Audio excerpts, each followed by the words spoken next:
Son las 7:30 de la tarde, una hora menos en las Islas Canarias. Sean todos muy bienvenidos a la redacción abierta en El Toro Televisión, donde ya estamos dispuestos para opinarles, para informarles, para comentarles lo que nos parece que hay que saber de la actualidad del día de hoy.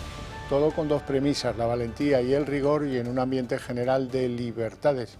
Aquí los que vienen se expresan en libertad y para ustedes, para que ustedes compongan pues un estado de situación sobre lo que nos preocupa.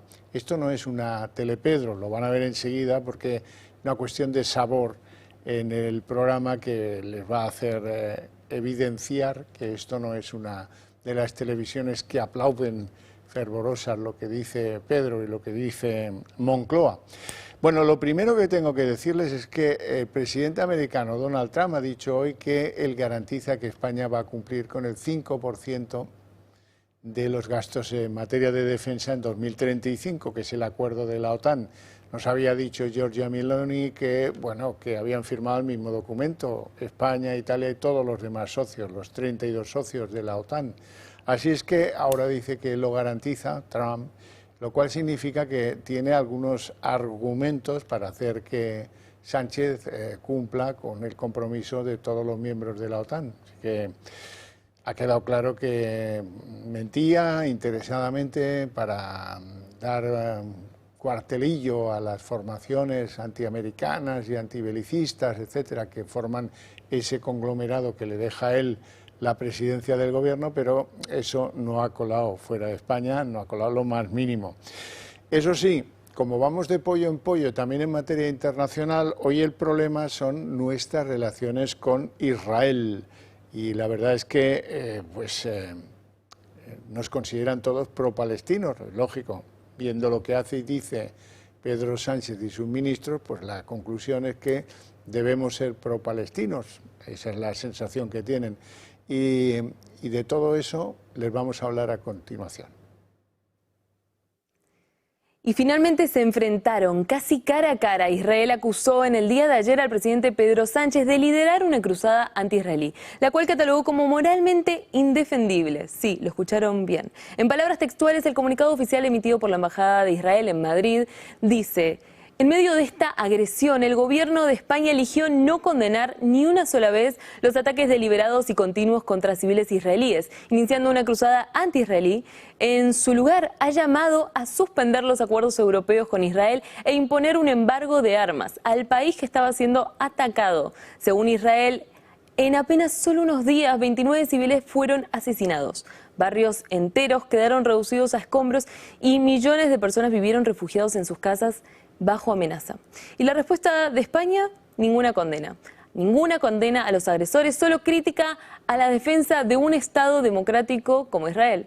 Lo que significa que Pedro Sánchez y su ejecutivo decidieron mirar hacia otro lado diferente, casi al que hace toda la Unión Europea, básicamente. Pedro Sánchez fue más allá. A su llegada al Consejo Europeo en Bruselas volvió a exigir que la Unión suspenda su acuerdo con Israel, alegando que se están violando los derechos humanos. Y citó un informe del relator de la ONU sobre la situación en Gaza, informe que cabe aclarar que ya ha sido cuestionado por su sesgo y falta de contexto frente a los crímenes de Hamás, y donde ningún otro país se animó a sumarse a este informe. Israel, mientras tanto, asegura que España se está colocando literalmente en el lado equivocado de la historia. Ante este comunicado, el Ministerio de Exteriores español ha convocado al encargado de negocios de la Embajada israelí en Madrid, pero la pregunta que muchos se hacen es: ¿para qué? ¿Convocarlo para qué? ¿Para intentar tapar el despropósito diplomático que está encabezando el propio presidente del gobierno? Lo cierto es que mientras países como Alemania, Francia o incluso Estados Unidos mantienen posición firme en defensa a Israel, el gobierno de Sánchez se ha alejado cada vez más del consenso europeo. Su radicación lo está dejando aislado, arrastrando a España a los márgenes más extremos del debate internacional sobre Oriente Medio. Y que deja nuestra política interior e exterior también en una posición tan frágil como incierta. Muchas gracias, Magalí Bucía. Bueno, y además de eso, ya en el tránsito nacional tenemos una noticia que seguramente ya conozcan, ¿no? Les ofrecen mejor salario. y las enfermeras se están colocando fuera de España, se marchan de nuestro sistema de salud, del público y del privado. Lo van a ver a continuación. La sanidad en España atraviesa un momento delicado. Las diferencias entre lo que propone el Ministerio y su gestión llevada a cabo y lo que demandan los profesionales son notorias. Las huelgas reflejan el deseo de ser escuchados y una precariedad que afecta a todo el sector, no solo a los médicos. En un informe presentado por el Ministerio de Sanidad en el mes de enero, ya se alertaba de la falta de enfermeras en el país y se estimaba que a ese ritmo de crecimiento se tardaría en llegar a la cifra deseada entre 22 y 29 años. En el estudio Situación laboral y necesidades percibidas por las enfermeras, realizado por el equipo de Mónica García, se demostraba que el 39,4% de las enfermeras encuestadas manifestaba su intención de dejar la profesión en los próximos 10 años. Y ahora el Consejo General de Enfermería denuncia que la falta de profesionales pone en riesgo la salud de la población y el buen funcionamiento del Sistema Nacional de Salud e insta a las administraciones a atender las reclamaciones y paliar la enorme diferencia que existe con el resto de países de la Unión Europea. El ratio se sitúa en 6,36 enfermeras por cada 1.000 habitantes. La media europea se encuentra en 8,19. Se mantiene un déficit constante de personal de enfermería en toda Europa. Existen grandes diferencias entre comunidades autónomas. Navarra lidera la clasificación con 8,92 enfermeras por cada 1.000 habitantes, seguida por País Vasco y Canarias. Por el lado contrario se encuentran la Comunidad Valenciana, Galicia y Murcia. El Consejo General de Enfermería denuncia que los desafíos son constantes. Hay una escasez estructural, falta de planificación y una precariedad laboral persistente.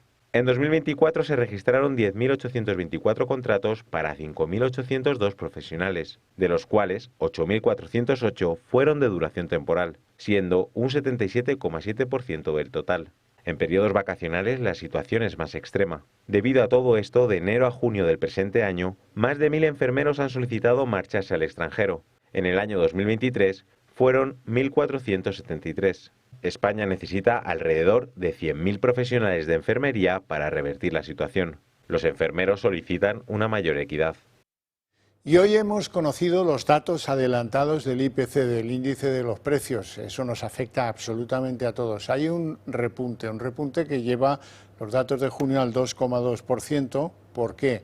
Pues porque las gasolinas y los alimentos continúan al alza y han determinado ese repunte en materia de inflación. La inflación subyacente, que como recordarán es la normal menos los costes de los asuntos energéticos y de los alimentos frescos, se mantiene en el mismo, en el 2,2. O sea que la subyacente ha bajado un poquito hasta el 2,2 y ahora ya es la misma que la normal.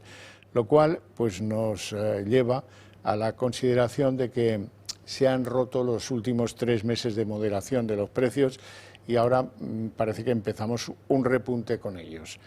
Bien, y dicho esto, algunas noticias que hay que saber de la DANA en Valencia.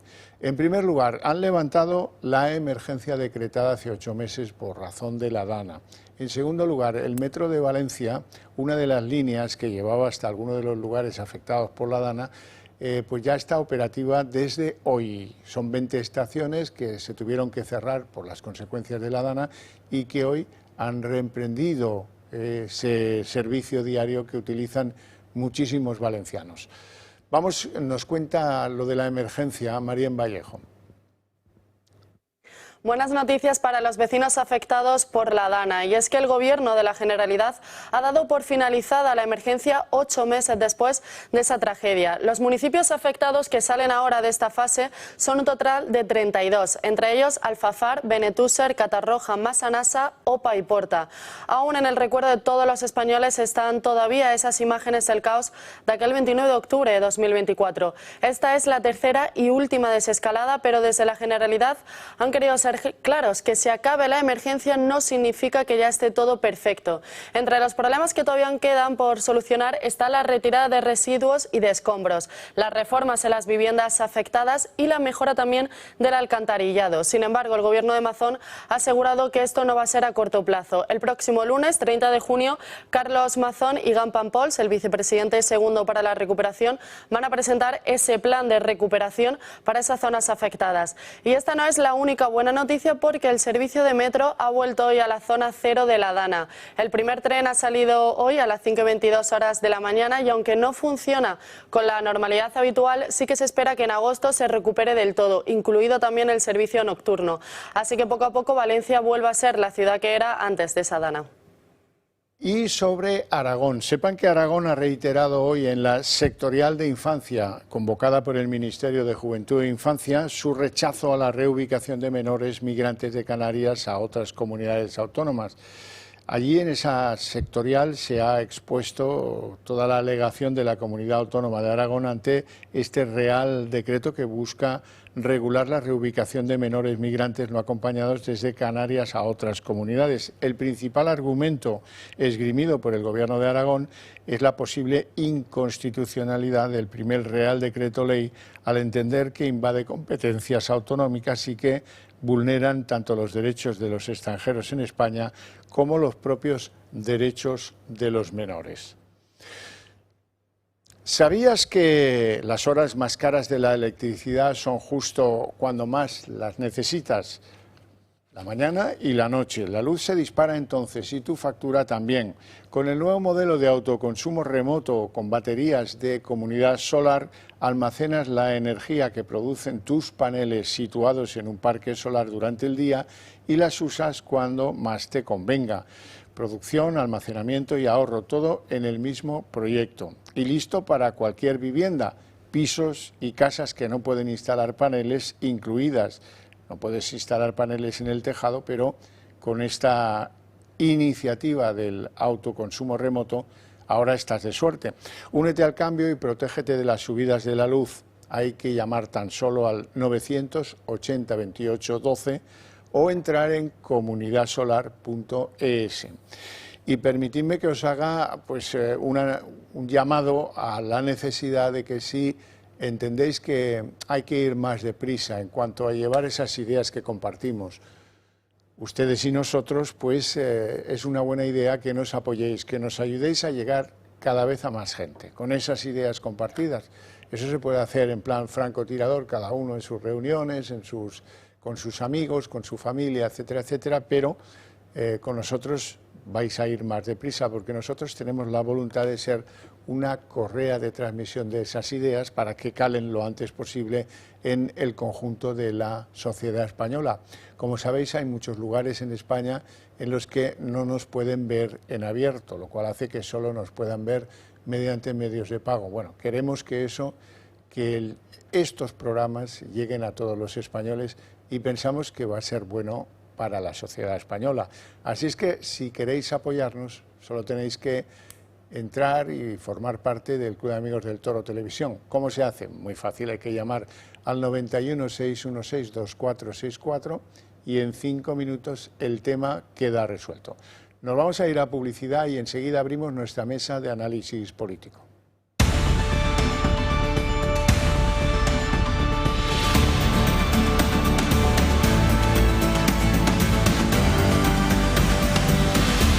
Son las 7:46, abrimos nuestra mesa de análisis político. Lo primero, las presentaciones. Don David Gómez, abogado, ¿cómo estamos? Muy buenas tardes, muy bien. Aquí de viernes con mucho calor en Madrid. Ya va apretando. Calor, en toda España, mucho calor y lo que nos llega. Don Manuel Pino, eminente jurista y vicepresidente del Club Liberal Español. Buenas tardes. Más calor que en Córdoba, no creo. En Córdoba hace muchísimo calor y sobre todo en Écija, que está al lado, es la sartén. Sí, señor, la sartén de Andalucía. Pero todo ese camino del Guadalquivir hace muchísima calor en verano, todo el recorrido del río. Y humedad. Y humedad. Bueno, hoy se ha despejado una pequeña incógnita para algunos, a otros como que nos daba bastante igual, ¿no? Carlos Cuerpo. Se habló, lo recordarán, de que Carlos Cuerpo, a lo mejor Sánchez da un paso atrás, Carlos Cuerpo, un perfil bastante limpio, lleva poco tiempo, la economía española puede presumir de un crecimiento que alimenta el gasto público, pero bueno, oye, bien, dentro de todo es de lo más presentable que queda en ese gobierno.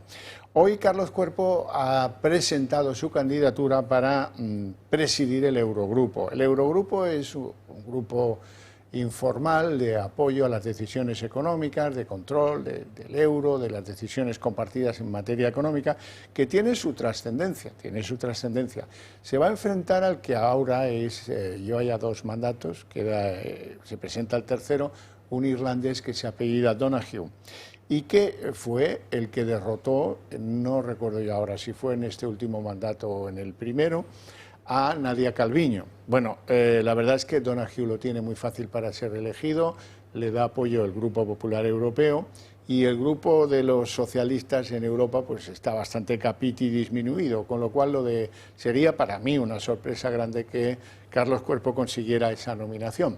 De hecho, es importante lo que sabemos hasta el día de hoy, que es que la ha presentado, hoy ha formalizado su candidatura. Carlos Cuerpo, ministro de Economía, presentó oficialmente su candidatura para presidir el Eurogrupo este viernes 27 de junio. El órgano informal que agrupa a los ministros de finanzas de los países que comparten el euro, aquí tienen como objetivo propiciar las condiciones para un crecimiento económico más intenso y se encarga de preparar las cumbres del euro. Es la tercera vez que un español aspira al cargo, pero esta vez la candidatura tiene doble lectura. Carlos Cuerpo busca protagonismo europeo, pero ¿y si hace esto? Lo que en realidad querrá no será alejar su joven y limpia imagen del gobierno de Sánchez. Sería un salto a algo más grande y la salida perfecta de forma educada y cordial. O bueno, eso es lo que muchos empiezan a especular.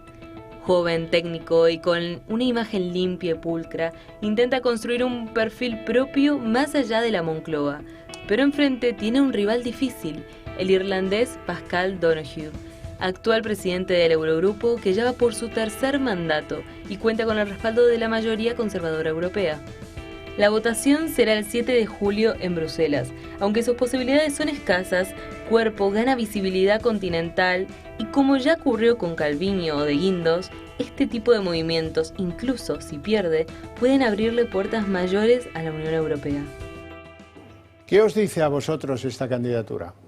Bueno, que pretende tener más visibilidad en la Unión Europea y tener más relación con los ministros de Economía y quiere postularse para presidir ese grupo, ¿no? Que es compatible con seguir aquí de ministro, sí, ¿no? sí. Y que el que quiere presidir eso porque le da una visibilidad y un prestigio del que está buscando para pero eso significará futuras. Que no está en otra operación. Lo que pasa es que el problema que tenemos es que España país está en hora de descrédito y entonces, pues claro, eso no le va a ayudar a la candidatura que él va a llevar detrás, ¿no?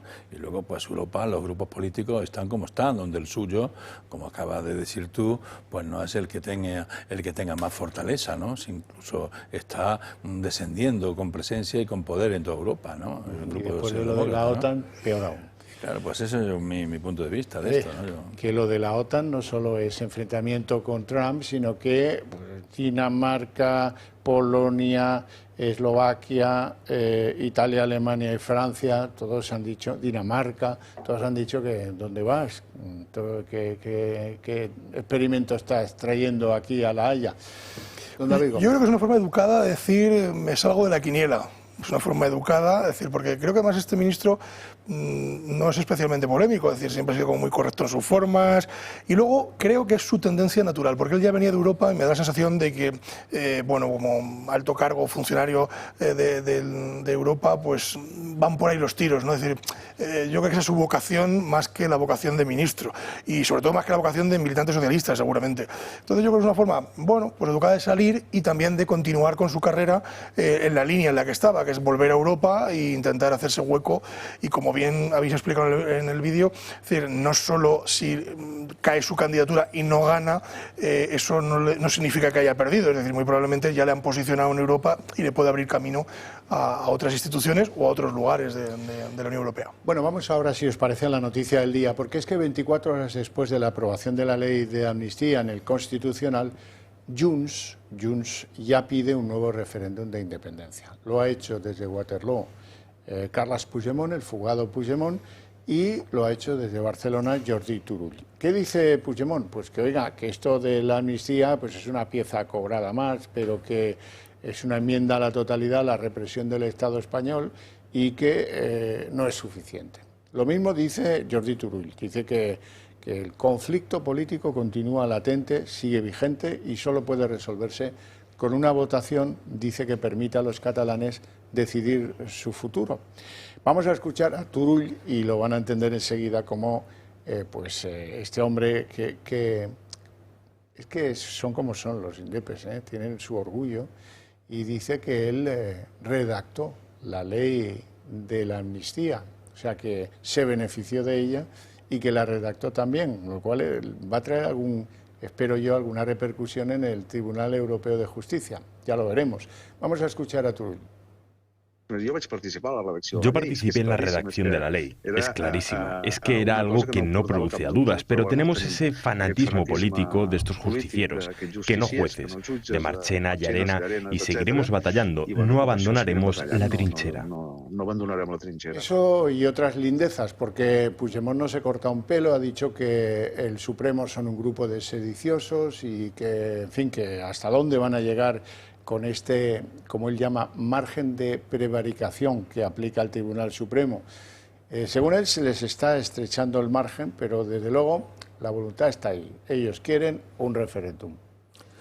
Es que lo que ha hecho Sánchez con el país, de la mano de Cerdán y de ese intermediario internacional traído por Zapatero, ha sido una vergüenza nacional, que lo va a costar levantar cabeza mucho tiempo. Eso es una indignidad lo que ha hecho el presidente con España y con el país.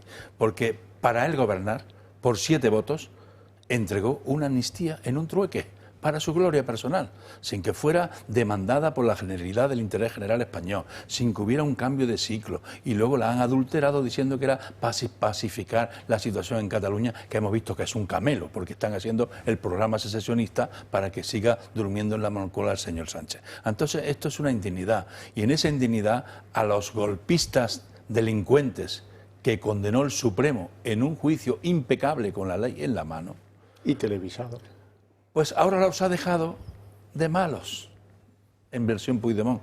Han sido los malos estos jueces, que no, nosotros, pobrecitos, hemos sido, mire usted, en la amnistía no la han dado porque es que la merecíamos, porque lo que hicimos no fue vulnerar la legalidad española y hacer una vulneración de la Constitución que atentaba a la unidad nacional ni nada de esto. No, nosotros lo que hicimos fue una manifestación popular y fue aquello una pantomima y los jueces se cedieron. Más o menos este es el resumen de lo que quiere Jus y todos los secesionistas trasladar. Ellos han triunfado porque le ha dado el éxito Sánchez, para su gloria, no porque haya una demanda ni un interés general que reclamara esto, porque no se ha resuelto nada más que esté él. Al contrario, ha animado a Puigdemont, que estaba perdiendo votos y exilado, huido en un coche, que nadie se acordaba de él, lo ha puesto de moda de nuevo por la necesidad de sus votos, dándole esta gloria, firmando con Cerdán la amnistía, los indultos, la sedición, la malversación, todo lo que ha pedido, y ahora queda el último paquete, la consulta, para acabar aquí cambiando la Constitución del 78 para una nueva confederación o una república plurinacional, que es lo que tienen en la cabeza personas del PSOE o algunos políticos del PSOE. Entre ellos, no creas que está ausente ella, de este tipo de movimientos. Y le están haciendo el programa. Todo esto que están haciendo es el programa independentista por el interés personal de 6 votos para seguir gobernando Sánchez. Y este es el resumen. David Gómez. Lo que acabamos de escuchar, desde mi punto de vista, es muy grave. Es decir, que alguien, que el propio reo haya participado en la redacción de Turull, haya participado en la redacción del texto, esto es la confirmación de lo que ya sabíamos. Es decir, que tampoco nos vamos a asustar por esto, porque esto sabíamos que era así, o al menos lo sospechábamos, pero viene a confirmarlo. Entonces, claro, estamos en el punto de inicio, ¿no? Porque realmente la ley de amnistía no ha venido a solucionar nada, ha venido a solucionar un problema judicial de unos señores que le han dado los votos a otro señor para que sea presidente del gobierno y nada más. Entonces, si ahora nos vuelven a pedir el referéndum, es que estamos en el punto cero, es decir, no ha ocurrido absolutamente nada. ¿Para qué ha servido toda esta historia? Absolutamente para nada. Entonces, solo para que Pedro Sánchez sea presidente del gobierno, a cambio de esos cromos que por otro lado la Unión Europea también ya lo ha dicho, es decir, ya lo vino a decir con el informe, diciendo, no, bueno, es que es una cuestión política, no es una cuestión que la sociedad haya demandado, como bien ha dicho Manuel. Por lo tanto, claro, estamos ante una situación en este momento que es bueno, prácticamente irreversible. Cuando habla Turull de que bueno, que la sociedad demanda, de que, en fin, de que la sociedad catalana, no es cierto. Es decir, el conflicto, como él lo llama, es un conflicto que han creado ellos mismos. Es decir, ellos mismos han creado este conflicto porque les beneficia, porque vive mucha gente de toda esa historia y además les beneficia como políticos, pero nada más. Es decir, no es un conflicto que la sociedad catalana haya ido reivindicando. Había sectores, pero ellos han avivado ese fuego por un interés particular. Y el interés particular es seguir estando en la política, seguir estando dirigiendo Cataluña y ahora teniendo agarrado por el cogote, como tienen, al presidente del gobierno, que además le viene bien, le gusta estar en esa posición, bueno, porque eso le da... No sé si le gusta o no, poder, pero que participaron en la redacción era obvio, estaban toda la prensa, sí. Con el abogado Boyer mandando enmiendas, estuvieron ahí participando en la redacción. Por eso ha dicho con acierto los abogados de la Comisión Europea, diciendo que es una autoamnistía redactada por los mismos que iban a ser beneficiarios. Lo dice en un informe que tendrá que llevar al Tribunal de Justicia Europea. Es toda una vergüenza. Y además cogieron la caja de los impuestos para un proyecto político de unos pocos. Así es. Sin pudor. Y este señor también le ha dado la malversación. Si no se ha enriquecido, pues mire usted, pues se cambia la malversación, se rebaja, y estos señores, si no se han enriquecido a ellos, si ha sido para un proyecto político que ha pagado aquí el contribuyente, pues no tienen por qué ser delito, hay que rebajarlo del Código Penal. Pero como tengo aquí a dos juristas independientes, quiero que repasemos de alguna manera cómo ha sorteado este escollo el Tribunal Constitucional. Desde mi punto de vista, muy mal. Muy mal porque la misma sentencia dice, sí, aquello fue un asalto a lo constitucional, pero no importa, la ley es válida, siguiendo aquel argumento que ya nos contó la ponente, de que lo que no prohíbe explícitamente la Constitución cabe en ella. Si no lo prohíbe explícitamente, cabe en ella, lo cual es un argumento pues muy flojo. Desde un punto de vista técnico, a mi modo de ver, que no soy jurista, ¿qué os parece? Bueno, la Constitución no contempla la amnistía, eso está claro, pero es que en el debate constitucional, dice Javier, que no al indulto general. No al indulto general, pero en el debate constitucional que hubo enmiendas, se debatió esto de la amnistía, fue rechazada por la Comisión Constitucional. Este tema se llevó al seno de la Comisión Constitucional, y en las publicaciones de los libros que tienen las Cortes están las enmiendas, que se puede, que los tenga, que yo los tengo, podía examinarlas, y fue rechazado, no se quiso poner en la Constitución, y lo que se puso es la prohibición del indulto general. Eso es lo que dice la Constitución. Lo que no vale esta interpretación, porque además esto es una sentencia anunciada. Esta sentencia lleva ya anunciándose desde que se compuso el Comité Constitucional, con esta distinción de progresistas y conservadores y de la mayoría progresista. Con este discurso se lleva sabiendo que este tema iba a salir, adelante por unas razones muy políticas fundamentalmente, no jurídicas de defensa del imperio de la ley y de la constitucionalidad de los hechos, no, muy políticas, porque ha sido la mayoría de los 6 contra 4 lo que ha dado este resultado. Entonces, el asunto es muy delicado, pero va a ser muy difícil ya de resolver, Vamos a ver lo que pasa con la Comunidad Europea, porque aquí ya están pidiendo, que también le están pidiendo al Supremo, el mismo Illa le ha pedido ya, que la malversación también, que ya venga Puigdemont, y que eso de la malversación, que es otra vergüenza total, porque es que de la malversación se llevaron dinero para todo, de los impuestos. Y además estaban en el Tribunal de Cuentas, estaban con responsabilidades personales, tanto Junqueras como Artur Mas, y la propia Generalitat, a la que le habían quitado el dinero, los avaló en el Tribunal y se permitió todo esto por razones políticas. Todo es una vergüenza y todo es un tema que da asco, ¿no? Pero bueno, tenemos que tragar con lo que hay y vamos a ver en lo que queda. Lo que no vale es decir todo lo que no esté en la Constitución cabe. No, señor. La autodeterminación no está en la Constitución. Entonces, ¿qué pasa? ¿Que la autodeterminación cualquiera puede decir me autodetermino y soy un país nuevo? No está en la Constitución, por poner un ejemplo, ¿no? Otros hablan de la esclavitud, hablan de otro tipo de figuras que no están en la Constitución. ¿Y usted puede legislar sobre eso? Claro. Por cierto, que la primera piedra de toque de cómo Europa va a ver este asunto la vamos a conocer en breve, porque el 15 de julio vamos a conocer la primera sentencia del Tribunal Superior de Justicia sobre el recurso que le planteó precisamente el Tribunal de Cuentas. O sea que esto pronto. Y añado que el Supremo hoy ha denunciado que sufre presiones por este particular, aunque ellos se mantienen firmes en la orden contra Puigdemont y en la persecución del delito de malversación. Sí, efectivamente. A ver, es que hemos visto a lo largo de toda esta película política cómo se han ido eliminando trabas por el camino. Hemos hecho de todo, hemos hecho indultos, hemos hecho aquellos que no se podían indultar, ahora la ley de amnistía, hemos modificado el Código Penal. Entonces, claro, yo entiendo que el Tribunal Supremo se va a mantener en sus 13 y así espero y deseo que lo hagan con respecto a la malversación, porque es que es una tomadura de pelo absoluta el que este señor salga de rositas porque políticamente interese, ¿no? Perdone, estamos todos sometidos al imperio de la ley. Es verdad que la Constitución no prohíbe per se la amnistía, pero la amnistía es un indulto.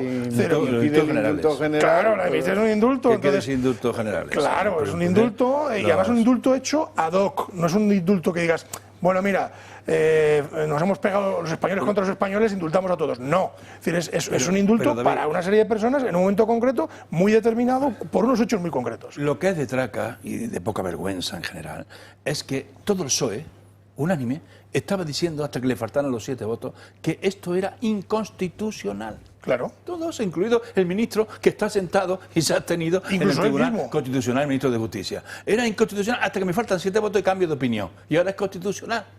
Y hacer un informe y redactan aquello para la pacificación de Cataluña, hacer una justificación de la ley y tal, porque le faltan 7 votos. Cuando estaba diciendo unánimemente el PSOE que era inconstitucional lo de la amnistía. Todos los ministros, cada vez que le preguntaba, eso es inconstitucional. El presidente del gobierno en la cabecera. Y ahora me faltan 7 votos y ahora cambio de opinión.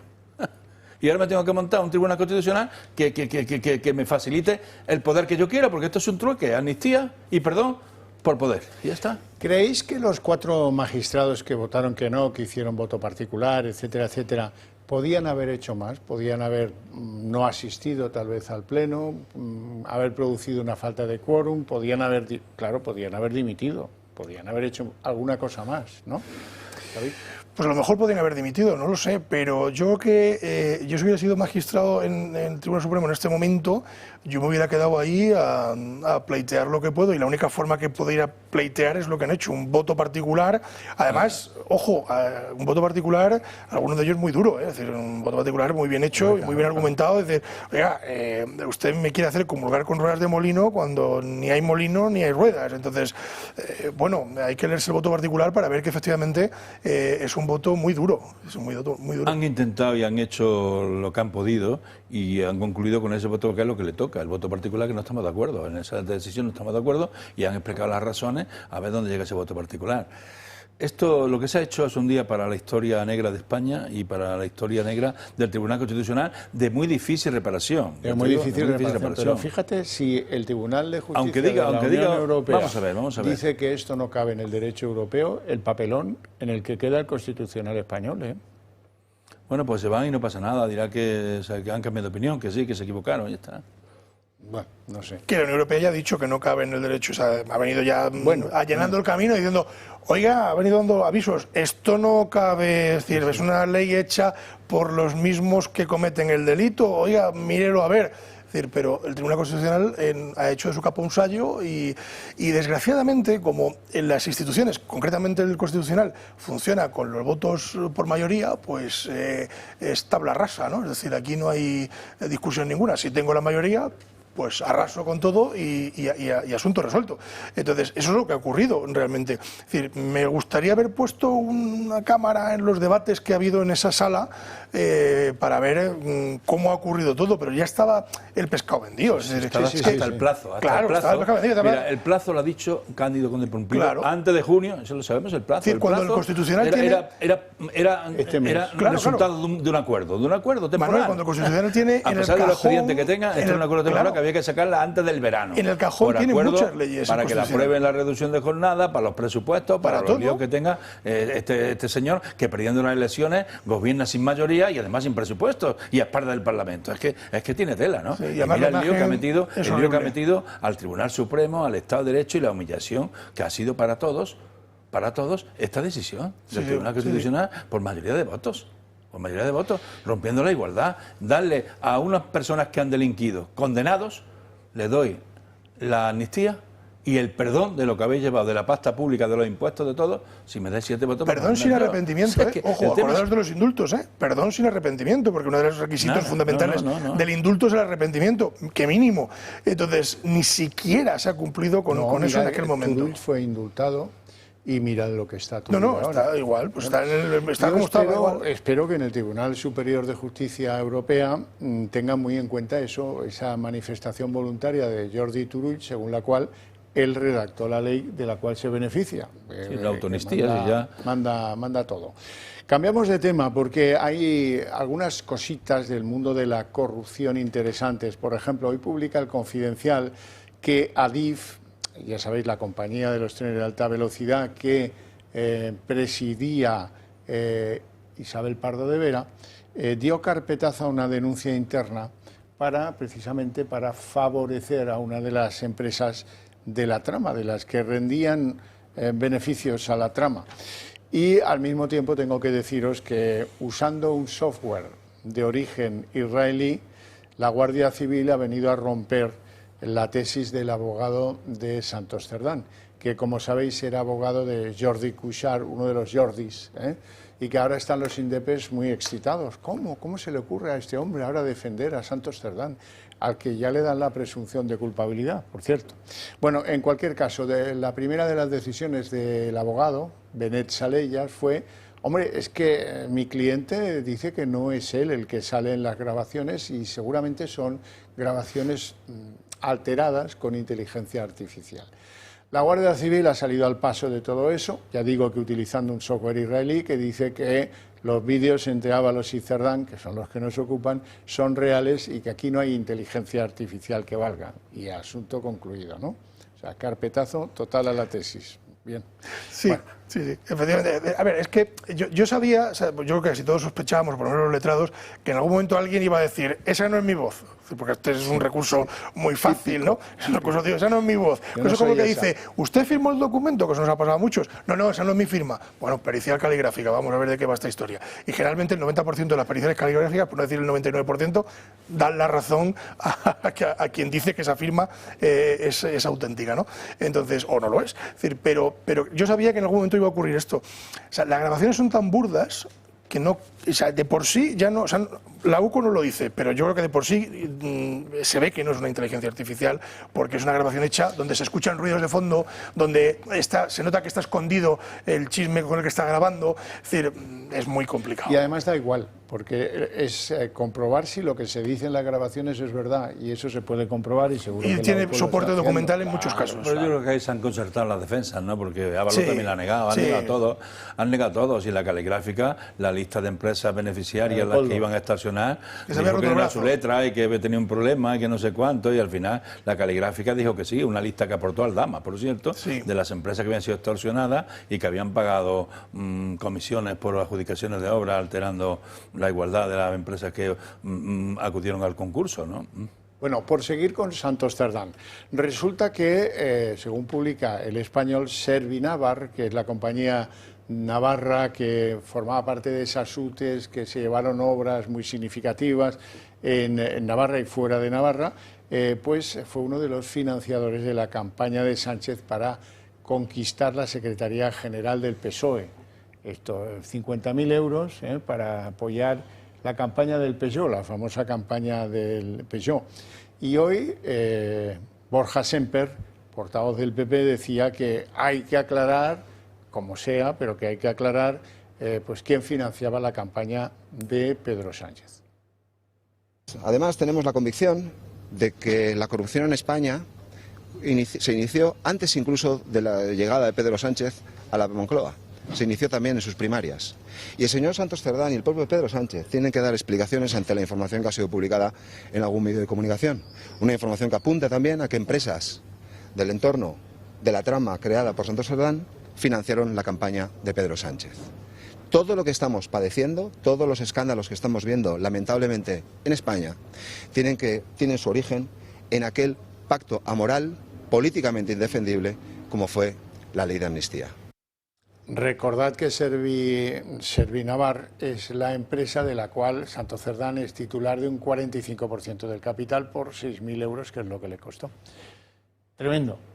Sí, bueno, pero alguien tenía que pagar aquella fiesta, iba todo este equipo y alguien, algún mecenas hubo financiando, pero bueno, con la intencionalidad de recobrarlo con muchos intereses y de hacer una inversión. Fue una inversión, vamos a invertir aquí y a ver lo que pasa. Pero ya Santos Cerdán estaba ya de diputado regional, estaba ya con cargos en Navarra y ya era un tío allí que apuntaba, ¿no? Y esta sociedad que él tiene el 45%... ¿Y uno de la banda del Peugeot? Ya estaba por allí operando en Navarra y ya tenía sus cosas por Navarra. A mí me sorprende sobremanera, es decir, oye, yo me voy con mi Peugeot y con mis amiguis a dar la vuelta a España para recuperar el PSOE, qué argumento más chulo, para qué romántico. Y claro, tienes que parar a echar gasolina, ¿no? Entonces a nadie se le ocurre, oye, lo pago en mi bolsillo. O sea, Pedro Sánchez no sabía de dónde se pagaba la gasolina de ese coche, por ejemplo. Es decir, presuntamente, porque si le han dado 50.000 euros, lógicamente era para los gastos del traslado, de pernocta, aunque él decía que se quedaba con los afiliados, pues se quedaría con uno, se haría la foto y luego se iría a un hotel, me imagino, ¿no? En la casa del pueblo. Claro, la casa del pueblo. Entonces, a ver, es decir, estamos convencidos, es decir, él no sabía cómo se pagaba esto, es decir, cómo se financió aquello. Hombre, si se confirma que efectivamente esos 50.000 euros fueron a parar a la campaña esta interna de las primarias de Pedro Sánchez, pues hombre, nos tendrán que dar muchas explicaciones. Pues sería beneficiario Pedro Sánchez de esa compañía, claro, ahora imputada. Y como bien dice Manuel, es decir, la empresa que era de Santos Cerdán, porque aunque él diga que no, ese paquetito, esos folios donde parece que compra privado, a poco que uno sepa de derecho, sabe que es perfectamente válido. Es un contrato privado. Es un contrato privado perfectamente válido en mercantil, que eso lo hacen muchas empresas, lo guardan en una caja fuerte y en un momento determinado lo sacan y lo elevan a público y la empresa es mía. Entonces, eso es lo que tenía Santos Cerdán guardado en donde fuera, ¿no? Pasado por un juzgado. Claro. Claro. Para que valide la fecha. Para que valide la fecha. Claro. Entonces, bueno, pues lógicamente alguien nos tendrá que dar una explicación. Lo de esta tenía historia, que ser claro, porque este gasto en sobrinas alguien tenía que pagarlo. Exacto. Una afición que tenía Córdoba y ahora la sobrina, alguien tenía que pagarle la fiesta en ese viaje tan largo, de tantos sitios que iban, ¿no?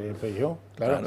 Bueno, hoy han pillado una foto de Santos Cerdán reunido en un reservado de un restaurante en el Hipódromo, en Madrid. Precisamente la foto es bastante llamativa porque él está reunido ahí con un hombre que se llama Ernesto Gasco, o Gasco, no lo sé,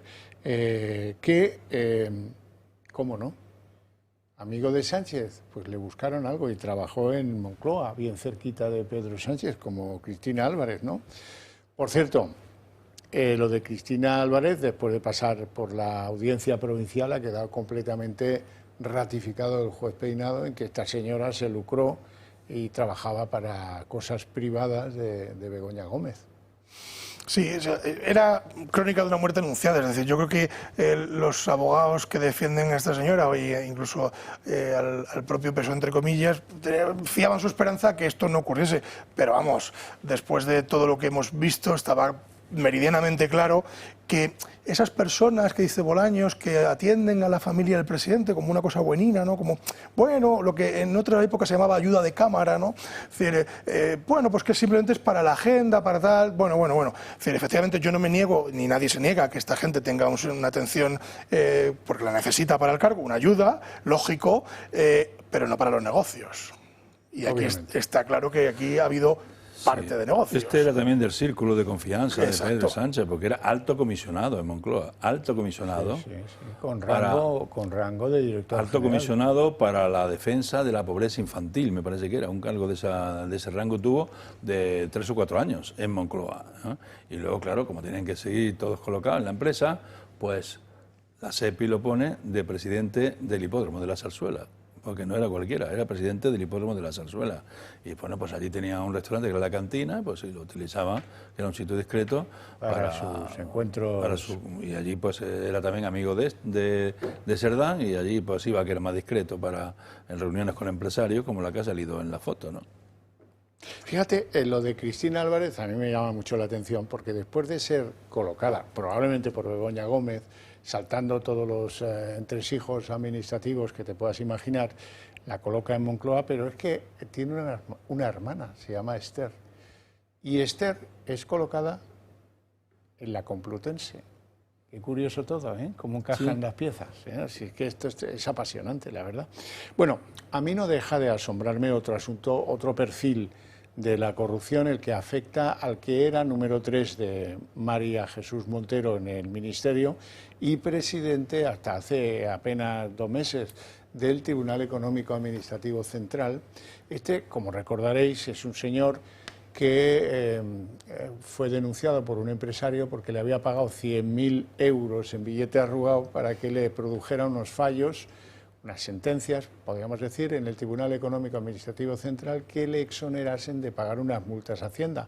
Esto es un escándalo, pero es que han empezado a investigarlo, llevan ya 2 meses la UCO trabajando el tema de quién es este tipo y por qué y cómo y tal, y han descubierto que en Castilla y León también hizo lo mismo con otras empresas. Vamos a verlo. José Antonio Marcos San Juan, expresidente del Tribunal Económico Administrativo Central, dimitió hace tan solo unos días alegando motivos personales.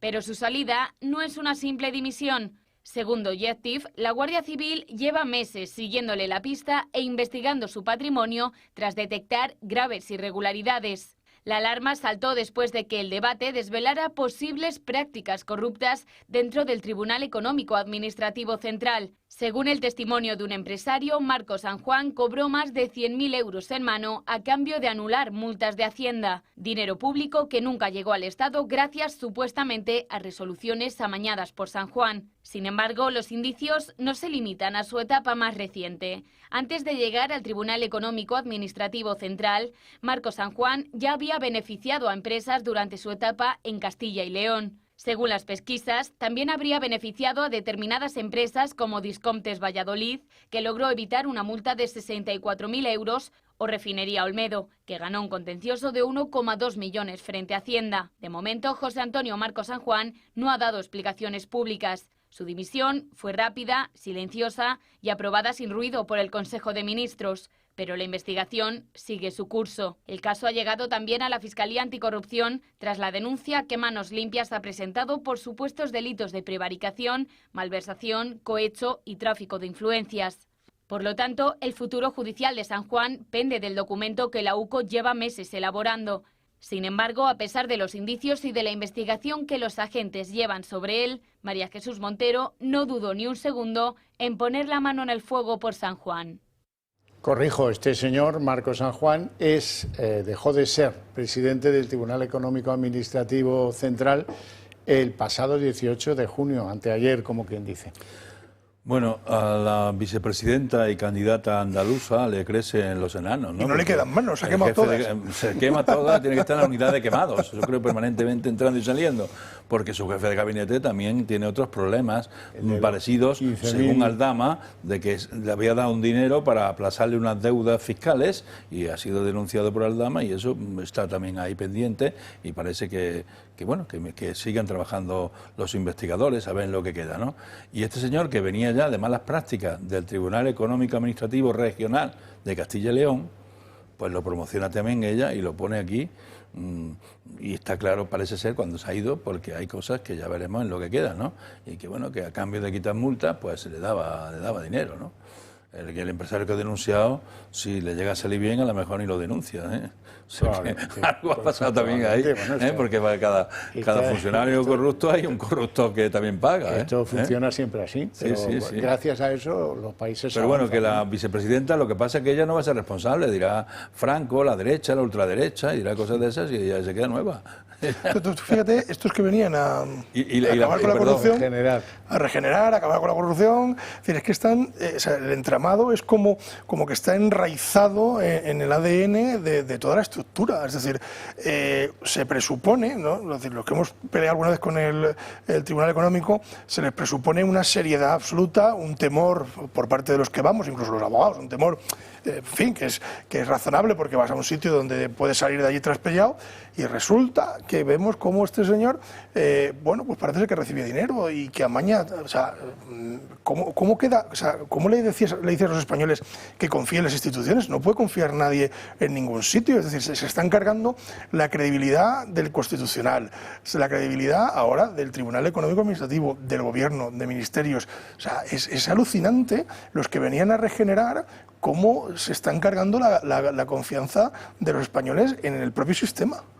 Sí. Bueno, y Atención, Banco Santander advierte a los inversores de la tensión política en España. Dice que provoca una erosión del Estado de Derecho y lo recoge así como un riesgo para el negocio en los últimos folletos remitidos a la Comisión Nacional del Mercado de Valores y en mitad de todos estos escándalos de corrupción. Digo yo que esto ya no se puede ocultar, ¿no?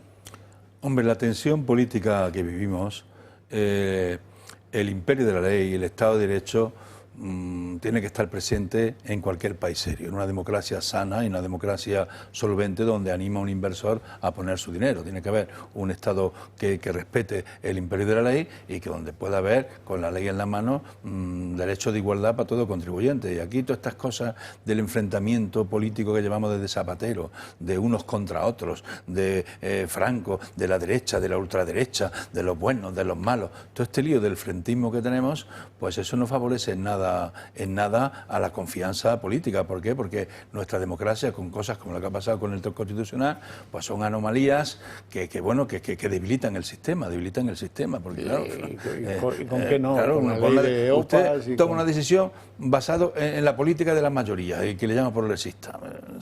Y digo que lo que no está ahí cabe. Pues esto me parece que es una mala decisión.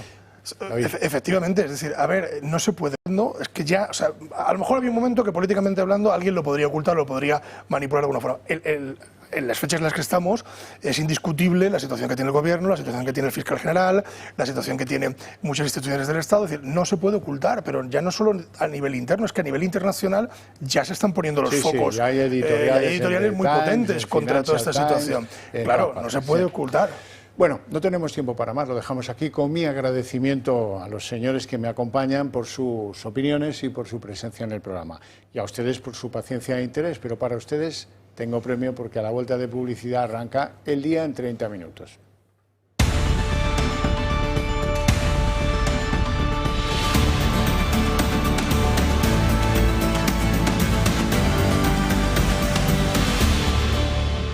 El día en 30 minutos. No habían pasado 24 horas desde el fallo del Constitucional sobre la ley de amnistía cuando los de Junts ya empiezan a reivindicar un referéndum. Ha sido hoy. Carles Puigdemont lo ha hecho desde Waterloo, donde vive. Asegura que la amnistía es una enmienda a la totalidad a la represión del Estado español y que esto no es suficiente, que ahora hay que caminar hacia el referéndum. Próxima exigencia, referéndum. Lo mismo dice en Barcelona Jordi Turull, porque ambos creen que el conflicto político, como le llaman, sigue vigente y solo puede resolverse con una votación que permita a los catalanes decidir sobre su futuro. Y en esas, Jaume Asens, de Comuns, que es una formación que está dentro de Sumar, dice que este es el momento adecuado para una fotografía de Sánchez con Puigdemont. Los independentistas no solo se jactan de pedir ir un paso más allá de esa amnistía, sino que también se ríen de alguna manera de su capacidad para doblegar a Pedro Sánchez. Hoy su secretario general, Jordi Turull, reconocía que le hace un poco de gracia el radical cambio de opinión del presidente de la Generalitat, de Salvador Illa, de hace 3 años para aquí, en lo que se refiere al olvido penal. Entre nosotros, hace un poco de gracia, ¿no? Porque la información, el vídeo es muy claro y explícito. El presidente Illa decía que amnistía nunca habría. Además, lo dijo en catalán y en castellano, para que lo entendiera todo el mundo. Pedro Sánchez, exactamente igual. Y ahora hay ley de amnistía. El fugado Puigdemont no se queda en eso, acusa al Supremo de prevaricador y sedicioso por no aplicarle la amnistía después de que haya sido aprobada en el Constitucional. Puigdemont ha asegurado que el margen prevaricador del Tribunal Supremo se está estrechando. Según él, a él le da igual, pero nadie va a atreverse a juzgar a los jueces del Supremo, pero cada vez que fuerzan las costuras del Estado de Derecho, dice, la grieta se va haciendo más grande hasta el punto de hacerla insostenible. El Tribunal Constitucional ha decidido una cosa que sabemos desde hace más de un año, que la amnistía es legal. En un Estado de Derecho los jueces aplican las leyes. En el Estado español los jueces no. Aplican las leyes que más les agradan y boicotean aquellas en las que están en desacuerdo político. La ley de amnistía es un componente necesario, pero no suficiente, para solucionar el conflicto político entre el Estado español y el pueblo de Cataluña. Bueno, superada la fase del Tribunal Constitucional, el horizonte judicial de la amnistía nos lleva a Luxemburgo. Allí, el próximo 15 de julio, el Tribunal de Justicia de la Unión Europea va a examinar la primera de las cuestiones prejudiciales que tiene encima de la mesa, la referente, la que presentó el Tribunal de Cuentas. Luxemburgo no se va a pronunciar sobre la constitucionalidad de la norma, eso ya lo hizo el Tribunal Constitucional ayer, sino que va a entrar a valorar si cumple o no con la normativa comunitaria. En estos momentos pues es difícil aventurar lo que va a decir el tribunal, pero tenemos un precedente al que agarrarnos, un informe presentado por la Comisión Europea que niega que haya interés general reconocido por la Unión en esa norma, la ley de amnistía. Asegura además, y esto lo dice literalmente, que parece una autoamnistía. En ese informe también se hace referencia a la Comisión de Venecia, el organismo de referencia en Europa en materia constitucional, y se advierte que España, pese al malestar, pese a la fractura que causó en la sociedad este tema, no atendió a sus recomendaciones y no se tomó el tiempo necesario para realizar un diálogo significativo entre las partes. Estaremos atentos a ver qué dice el próximo 15 de julio. Y el Tribunal Supremo rechaza las presiones que dicen están teniendo para amnistiar a Puigdemont y denuncia que hay una campaña de descrédito del Supremo. En el tribunal defienden a capa y espada que la aplicación de la Ley Orgánica de Amnistía respecto al delito de desvío de fondos o de malversación es una cuestión de legalidad ordinaria y no afecta a la sentencia del Constitucional. Es bastante relevante que el Supremo denuncie haber recibido presiones para liberar a Puigdemont del delito de malversación que le imputan y que es el que mantiene una orden internacional contra el que fue presidente de la Generalitat Catalana.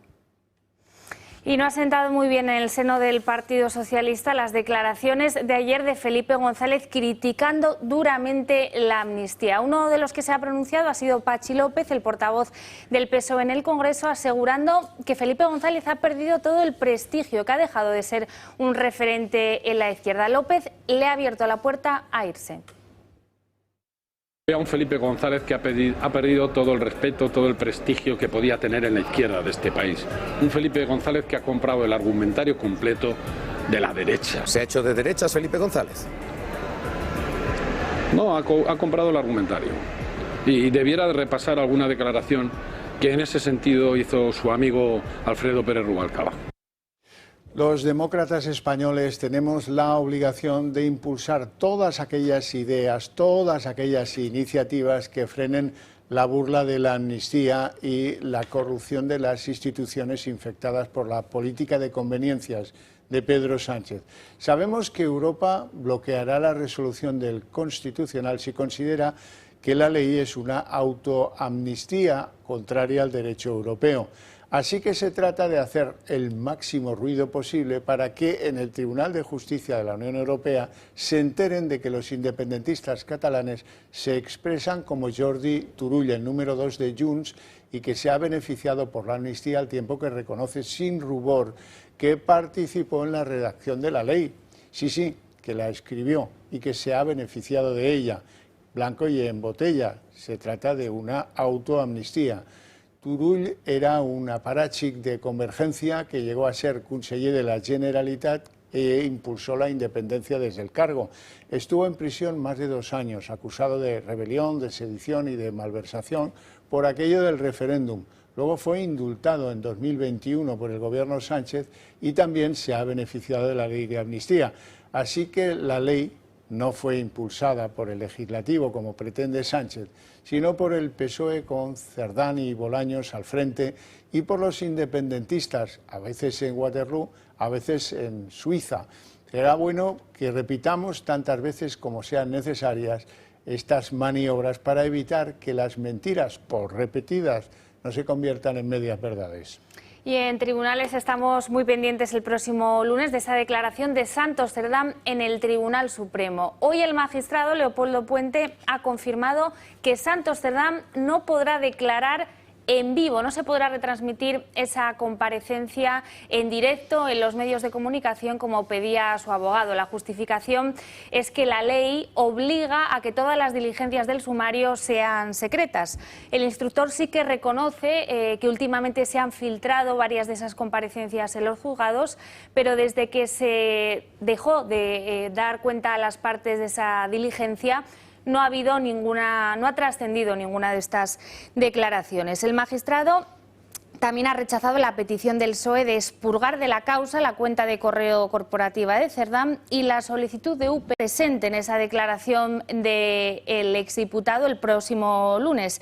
Dice Puente que las acusaciones populares actúan de manera unificada bajo la representación del Partido Popular. Y una de las pretensiones del abogado de Santos Cerdán era que no era él el que hablaba en las cintas de lo que discutía con Ábalos, que eso se había obtenido mediante inteligencia artificial. Pues bien, la Guardia Civil, utilizando un software israelí, ha llegado a la conclusión de que los audios son auténticos, no están manipulados y forman parte de la investigación en curso sobre la trama de corrupción. Estos audios involucran a varios individuos en conversaciones sobre supuestos sobornos y han sido considerados válidos ya por parte de la Unidad Central Operativa, la UCO de la Guardia Civil. Y el PP pone el foco hoy en una noticia también del digital The Objective, que se refiere a que la campaña de las primarias del año 2017 de Pedro Sánchez pudo estar financiada por empresarios de la trama. Su portavoz, Borja Semper, cree que Cerdán y también Pedro Sánchez tienen que aclarar esta cuestión cuanto antes. Es que esta legislatura está fundada sobre una mentira corrupta que fue la ley de amnistía. Una mentira que permitió la transacción corrupta y amoral de los valores y los principios constitucionales a cambio de 7 votos. Y una mentira, la amnistía, que también ha roto uno de los consensos constitucionales más básicos, que es el de la igualdad entre todos los españoles. El número 3 de María Jesús Montero, que se llama José Antonio Marco y estaba al frente del Tribunal Económico Administrativo Central, por cierto que dimitió recientemente, lleva meses siendo investigado por la UCO después de que apareciera una denuncia de un empresario que afirmó haberle pagado 100.000 euros para obtener fallos favorables que le eximieran del pago de multas por parte de Hacienda. Esta denuncia ha llevado a los investigadores a descubrir posibles anteriores favores prestados por este hombre, Marco, a diferentes empresas en Castilla y León. José Antonio Marco San Juan, expresidente del Tribunal Económico Administrativo Central, dimitió hace tan solo unos días alegando motivos personales. Pero su salida no es una simple dimisión. Según The Objective, la Guardia Civil lleva meses siguiéndole la pista e investigando su patrimonio tras detectar graves irregularidades. La alarma saltó después de que el debate desvelara posibles prácticas corruptas dentro del Tribunal Económico Administrativo Central. Según el testimonio de un empresario, Marco San Juan cobró más de 100.000 euros en mano a cambio de anular multas de Hacienda, dinero público que nunca llegó al Estado gracias supuestamente a resoluciones amañadas por San Juan. Sin embargo, los indicios no se limitan a su etapa más reciente. Antes de llegar al Tribunal Económico Administrativo Central, Marco San Juan ya había beneficiado a empresas durante su etapa en Castilla y León. Según las pesquisas, también habría beneficiado a determinadas empresas como Discomptes Valladolid, que logró evitar una multa de 64.000 euros, o Refinería Olmedo, que ganó un contencioso de 1,2 millones frente a Hacienda. De momento, José Antonio Marco San Juan no ha dado explicaciones públicas. Su dimisión fue rápida, silenciosa y aprobada sin ruido por el Consejo de Ministros, pero la investigación sigue su curso. El caso ha llegado también a la Fiscalía Anticorrupción tras la denuncia que Manos Limpias ha presentado por supuestos delitos de prevaricación, malversación, cohecho y tráfico de influencias. Por lo tanto, el futuro judicial de San Juan pende del documento que la UCO lleva meses elaborando. Sin embargo, a pesar de los indicios y de la investigación que los agentes llevan sobre él, María Jesús Montero no dudó ni un segundo en poner la mano en el fuego por San Juan. Y en la página económica los precios retoman la senda ascendente. El IPC de junio escaló hasta el 2,2%, 2 décimas más que el mes anterior, tras registrar 3 meses consecutivos de descensos. El motivo, según los expertos, ha sido el encarecimiento de los carburantes y un incremento de los alimentos superior al de hace un año. En lo que se refiere a términos mensuales, la variación de un mes a otro, el IPC aumentó un 0,6%, 5 décimas superior esta tasa a la del mes de mayo. La inflación subyacente, la ven en pantalla, que excluye los alimentos no elaborados y los productos energéticos, se mantuvo en junio en la misma cifra, en el 2,2%. Se alinea de esta manera con el índice general. Y el ministro de Economía, Carlos Cuerpo, ha hecho hoy patente su candidatura para presidir el Eurogrupo, una organización informal de control de la economía europea. Cuerpo compite con el irlandés Donoghue, un hombre que ya lleva 2 mandatos y que ahora se propone para el tercero. Donoghue fue precisamente el que le ganó la elección a Nadia Calviño cuando ésta pretendía ser la presidenta del Eurogrupo. Y esta pretensión de Cuerpo, que tiene pocas posibilidades porque Donoghue cuenta con el apoyo del Grupo Popular Europeo y Cuerpo, pues por ahora tan solo el de los socialistas, que es mucho menor, resulta que lo que aparenta es que el futuro de Carlos Cuerpo tiene más que ver con los cargos en Europa que con una hipótesis de pues que si Sánchez daba un paso atrás, él pudiera presentar un perfil más neutro y consolidarse como presidente del gobierno alternativo y propuesto por el gobierno Sánchez. La verdad es que ahora, con este intento de aspirar a la presidencia del Eurogrupo, del otro podemos ir olvidándonos. Carlos Cuerpo, ministro de Economía, presentó oficialmente su candidatura para presidir el Eurogrupo este viernes 27 de junio. El órgano informal que agrupa a los ministros de finanzas de los países que comparten el euro, aquí tienen como objetivo propiciar las condiciones para un crecimiento económico más intenso y se encarga de preparar las cumbres del euro. Es la tercera vez que un español aspira al cargo, pero esta vez la candidatura tiene doble lectura.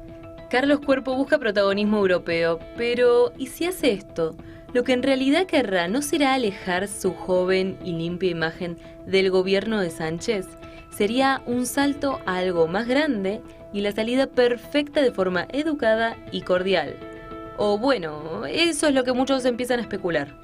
Joven, técnico y con una imagen limpia y pulcra, intenta construir un perfil propio más allá de la Moncloa. Pero enfrente tiene un rival difícil, el irlandés Pascal Donoghue, actual presidente del Eurogrupo que ya va por su tercer mandato y cuenta con el respaldo de la mayoría conservadora europea. La votación será el 7 de julio en Bruselas. Aunque sus posibilidades son escasas, Cuerpo gana visibilidad continental y como ya ocurrió con Calviño o de Guindos, este tipo de movimientos, incluso si pierde, pueden abrirle puertas mayores a la Unión Europea. Y nueva crisis diplomática entre Israel y España. La Embajada de Israel ha acusado a Pedro Sánchez de liderar una cruzada anti-israelí después de que ayer el presidente del gobierno en Bruselas pidiese a los 27 romper el acuerdo de asociación con Tel Aviv y un embargo de armas. En ese comunicado que ven en pantalla de la Embajada de Israel en España, el país hebreo asegura que España ha adoptado una postura radical y aislada, por cierto, dentro de la Unión Europea y ha acusado al gobierno de situarse en el lado incorrecto de la historia. Israel recuerda a Pedro Sánchez que en los últimos días varios misiles balísticos iraníes han matado a 29 civiles mientras él miraba para otro lado. Bueno, y poco después, aquí en España, el ministro de Asuntos Exteriores, José Manuel Álvarez, ha convocado al único diplomático que queda en nuestro país, al encargado de negocios israelí en Madrid, para reclamarle de alguna manera, para denunciar lo que él considera un inaceptable comunicado contra el gobierno de España.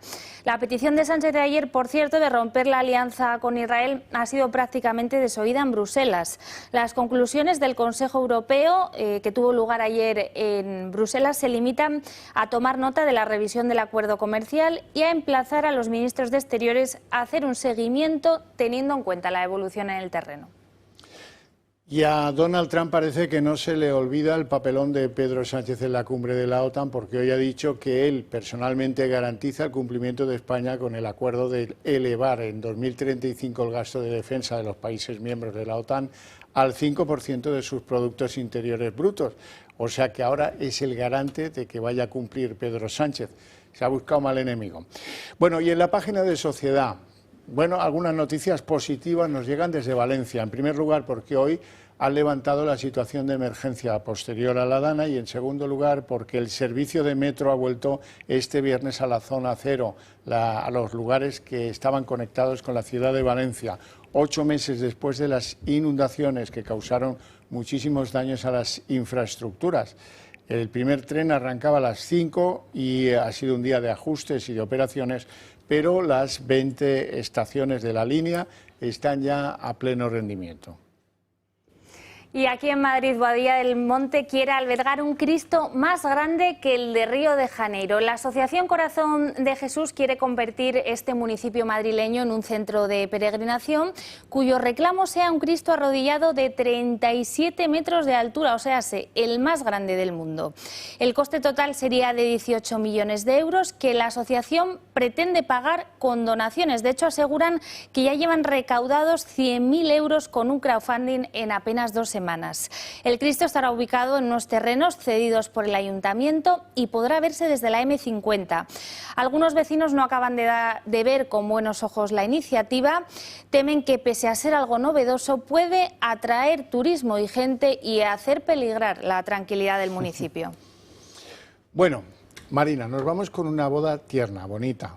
Así es, Esther y Javier son una pareja con más de 14 años de noviazgo a los que el cáncer les ha truncado o les ha acelerado los planes. Él lleva ya tiempo ingresado en la UCI del Gregorio Marañón y se ha visto obligado a adelantar su compromiso con Esther.